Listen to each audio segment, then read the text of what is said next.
Hello friends, welcome to my YouTube channel Edu with Pooja. Friends, आज की इस video में क्लास 10th के मैथ सब्जेक्ट के एनसीईआरटी बुक से प्रश्नावली 1.3 को सभी क्वेश्चन को सोल्व करेंगे। तो चलिए दोस्तों शुरू करते हैं। जैसा कि फर्स्ट क्वेश्चन है, सिद्ध कीजिए कि √5 एक अपरिमेय संख्या है। इसका सॉल्यूशन देखेंगे। सबसे पहले इसका उल्टा मानेंगे, माना √5 एक परिमेय संख्या है।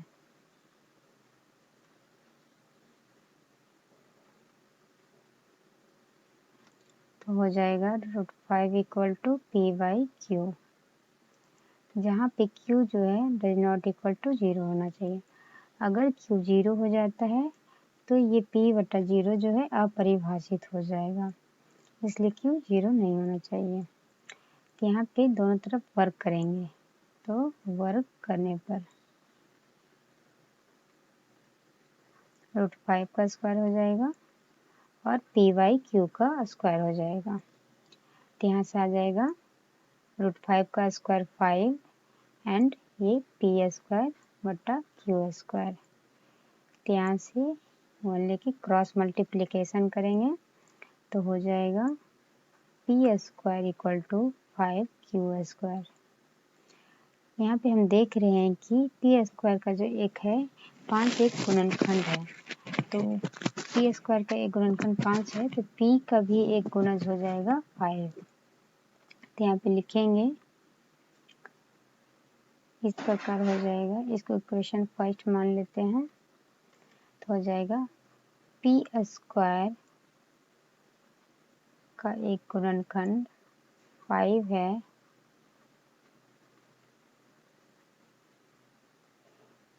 तो p भी एक 5 का गुणज होगा।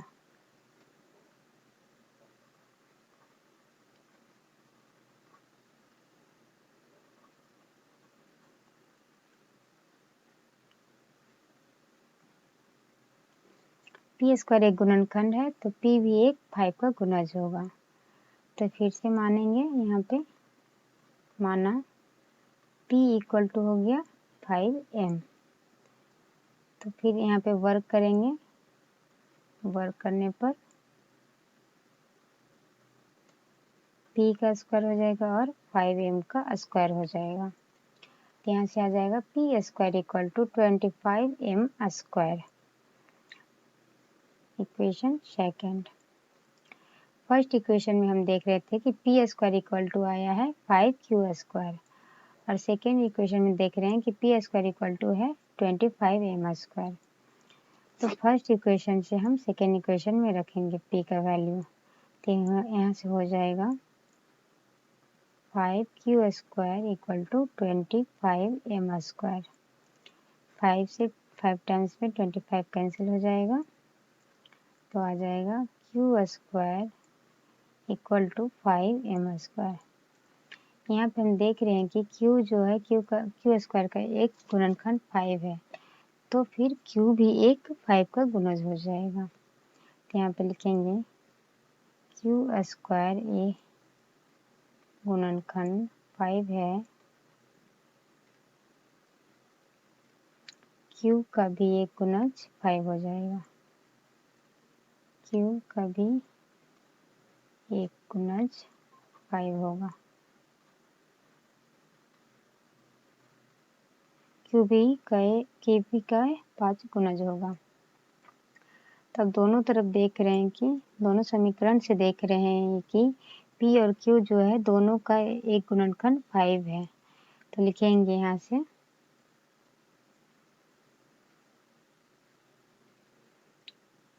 कि दोनों समीकरण से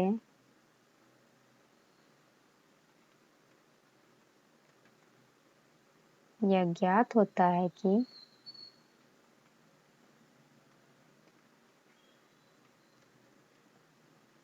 p और q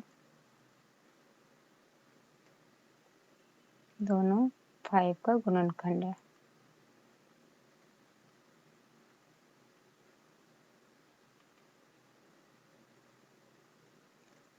जिसका एक गुणनखंड 5 है।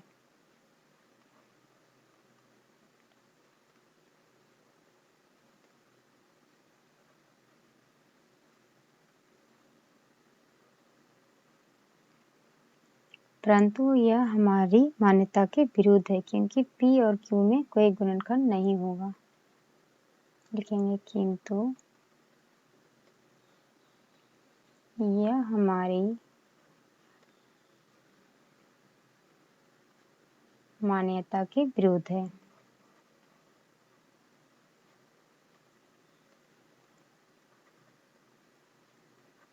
क्योंकि P तथा Q में कोई गुणनखंड नहीं होगा।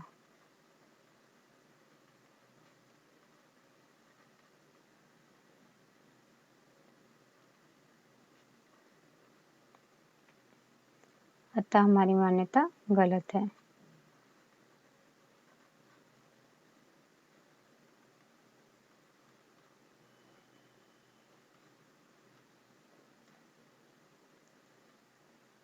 कि √5 एक परिमेय संख्या है।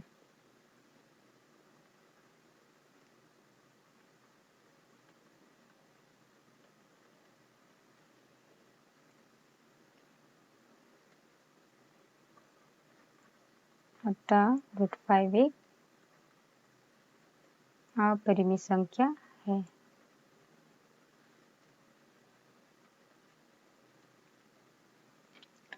तो चलिए दोस्तों सेकंड क्वेश्चन देखते हैं।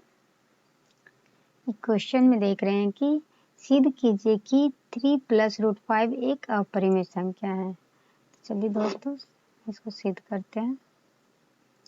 सॉल्यूशन जैसे है कि मान लेंगे कि एक 3 + √5 एक परिमेय संख्या है। माना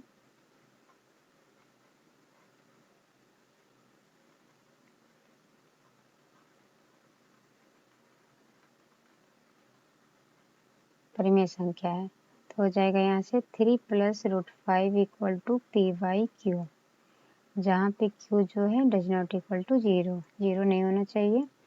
तो यहाँ से हो जाएगा √2 √5 = p/q - 3। इधर प्लस में 3 तो इधर जाकर माइनस में हो जाएगा। फिर हो जाएगा √5 = p/2q - 3/2। तो यहाँ पे देख रहे हैं कि p/2q जो है एक परिमेय संख्या है और 3/2 भी एक परिमेय संख्या है। तो दो परिमेय संख्याओं का अंतर भी परिमेय संख्या होता है। तो इस प्रकार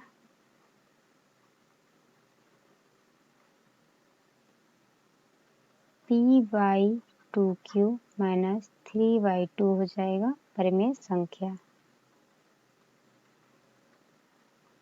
तो ये जब परिमेय संख्या हो जाएगा तो इसलिए हो जाएगा √5 = p/2q - 3/2 भी परिमेय संख्या।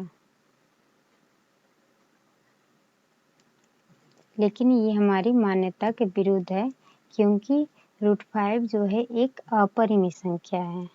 तो यहाँ पे लिखेंगे अतः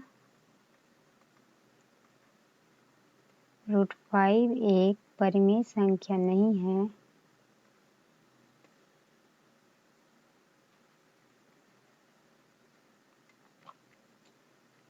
यह एक अपरिमेय संख्या है।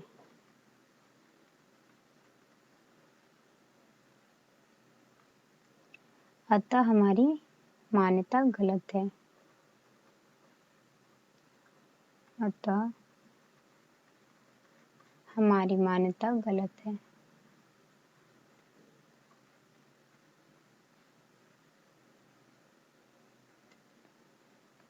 थ्री + 2√5 एक परिमेय संख्या नहीं है।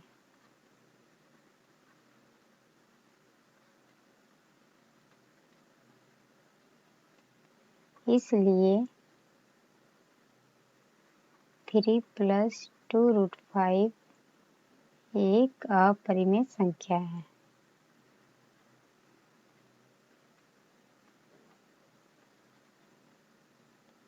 तो चलिए दोस्तों थर्ड क्वेश्चन देखते हैं। तो जैसा कि थर्ड क्वेश्चन है, सिद्ध कीजिए कि निम्नलिखित संख्याएं अपरिमेय है। जैसे फर्स्ट क्वेश्चन है 1/√2। तो इसको देखते हैं। जैसा कि मानेंगे इसका उल्टा, जस्ट उल्टा माना 1/√2 एक परिमेय संख्या है।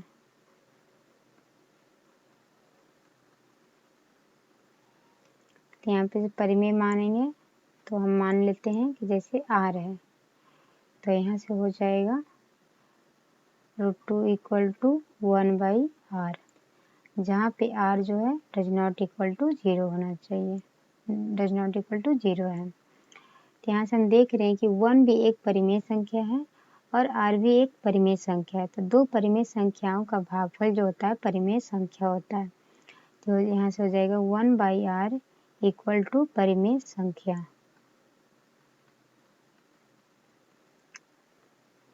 इस प्रकार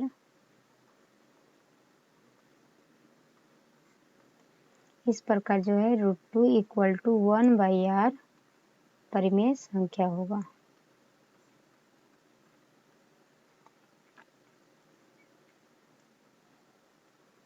किंतु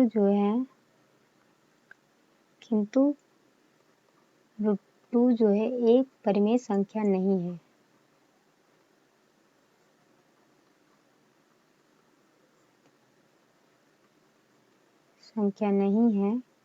यह अपरिमेय संख्या है।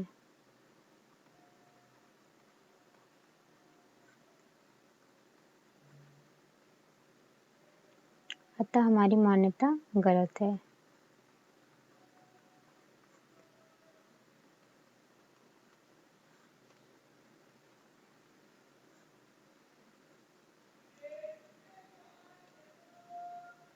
अतः 1/√2 परिमेय संख्या नहीं है।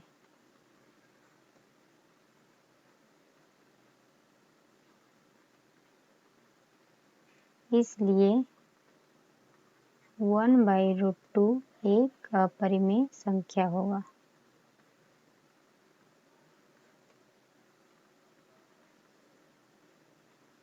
संख्या है। तो चलिए इसका सेकंड क्वेश्चन देखते हैं।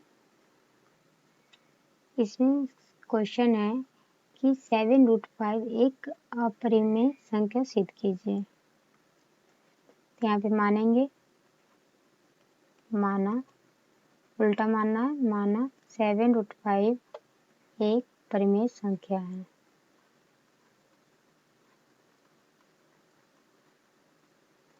तो यहाँ से हो जाएगा 7√5 = p/q, जहाँ पे q जो है 0 नहीं होना चाहिए।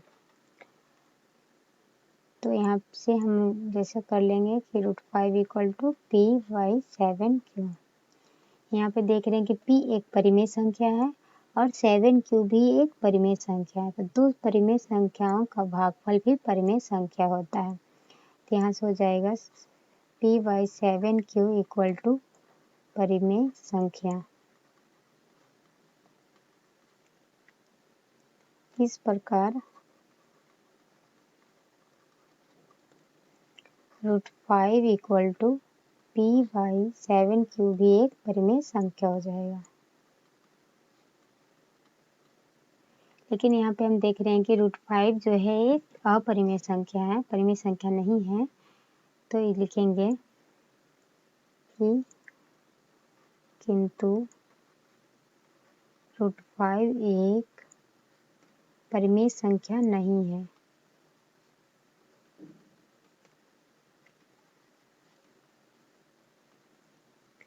यह अपरिमेय संख्या है।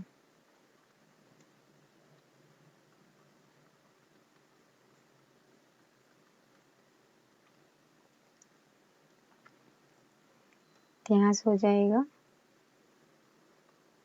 अतः हमारी मान्यता गलत है।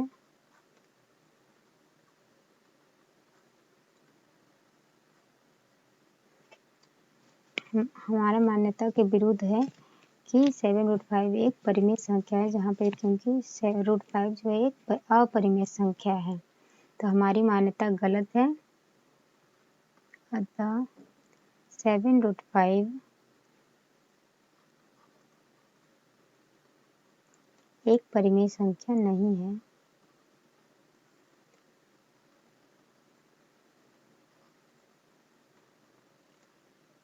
इसलिए 7√5 एक अपरिमेय संख्या है।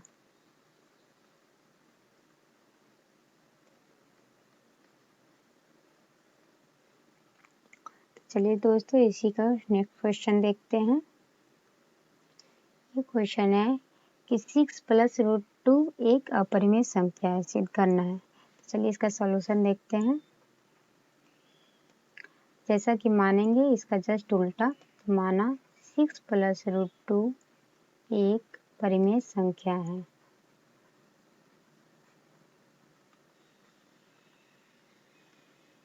तो हो जाएगा 6 + √2 = p/q, जहाँ पे q जो है 0 नहीं होना चाहिए। तो यहाँ पे हो जाएगा √2 = p/q - 6। p/q भी एक परिमेय संख्या है और 6 भी एक परिमेय संख्या है। दो परिमेय संख्या का अंतर भी परिमेय संख्या होता है। तो यहाँ से हो जाएगा p/q - 6 = परिमेय संख्या।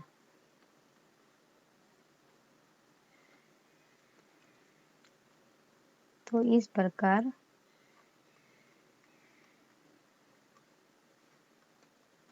√2 = p/q - 6 भी एक परिमेय संख्या हो जाएगा।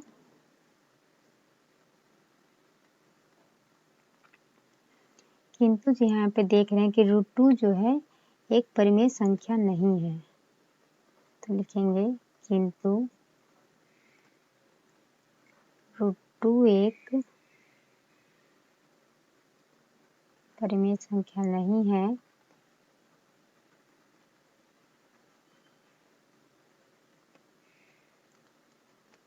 यह अपरिमेय संख्या है।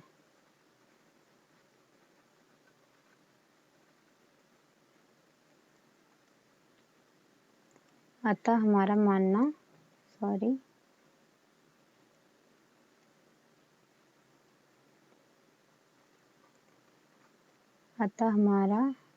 हमारी मान्यता गलत है।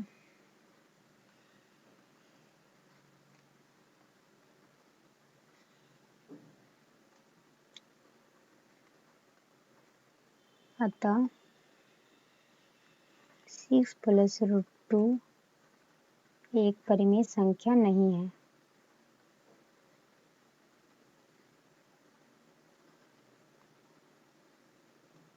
इसलिए हो जाएगा कि 6 + √2 एक अपरिमेय संख्या है।